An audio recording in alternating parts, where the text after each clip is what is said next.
Today we're going to talk about timelines for a little bit. And one of the things that you need to remember about timelines is these are the things that keep our projects on track. Without them, we really have a tendency to let things slide and then our campaigns go spiraling out of control. So the first thing we need to think about is how to keep that project on track. Well, when we use timelines in StratCom, it really helps us keep things in focus, and that's something that we really need to do. I mean, think about your team project right now. You have probably 4 or 5 or more things that you want to do in the campaign, and how easy is it to let things kind of go away, and suddenly as you're putting the book together at the last second you go, oh wow, we forgot about. So by having a timeline, it's easy to keep that in mind, and you can remember that, oh yeah, we need to be working on these projects as we go along. So most offices, just that you'll know, most offices run anywhere from 2 to 7 projects or campaigns at a time. So having timelines are absolutely crucial. We need them, we need to jog our memory, and especially if you're a team member who just happens to be working on 3 of those 5 or 7 projects, having all those things going at the same time, you need something physical to keep keep your head in the game on every loving one of them. So most offices do use a mix of hard calendars and electronic ones where everyone on the team has access to those calendars. So let's take a look at the different types of calendars. The first one really is a hard physical calendar, paper calendars.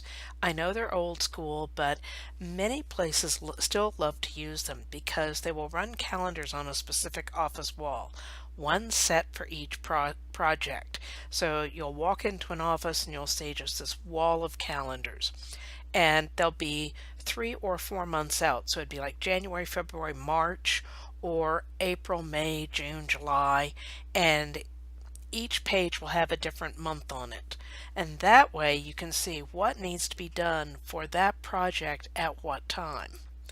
So usually each set of calendars runs 3 to 4 months ahead in sequence. The last calendar shows the campaign start date and the really hard deadlines. Sometimes if you have a campaign that's starting at the first of the month, the next to last calendar will have most of the hard deadlines. But these are things that we use on a regular basis just to keep us from missing out on something that we really need to have in our campaign.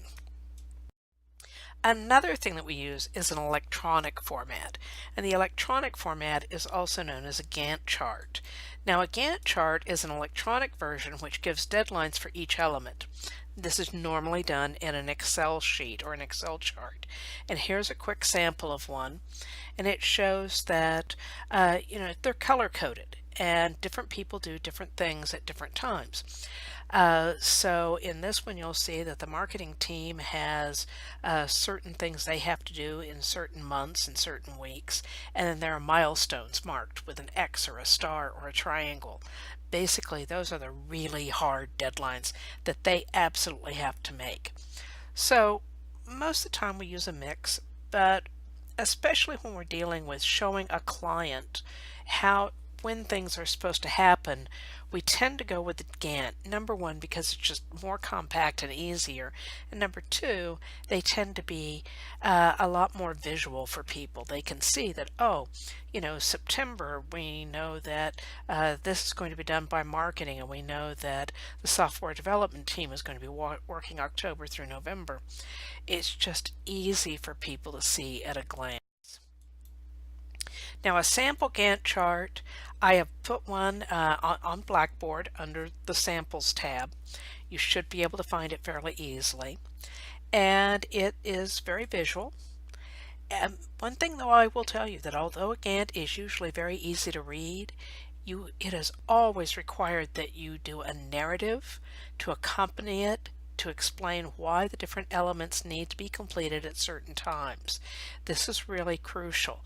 This is something that you need to have in your book, and always remember you will be doing it with your employer, is that yes, the Gantt chart is easy to read, but you need to have a narrative to explain the why. If we don't explain the why, people don't understand because people don't understand what we do. So now if you'll move on to the next PowerPoint, we will talk about measurement.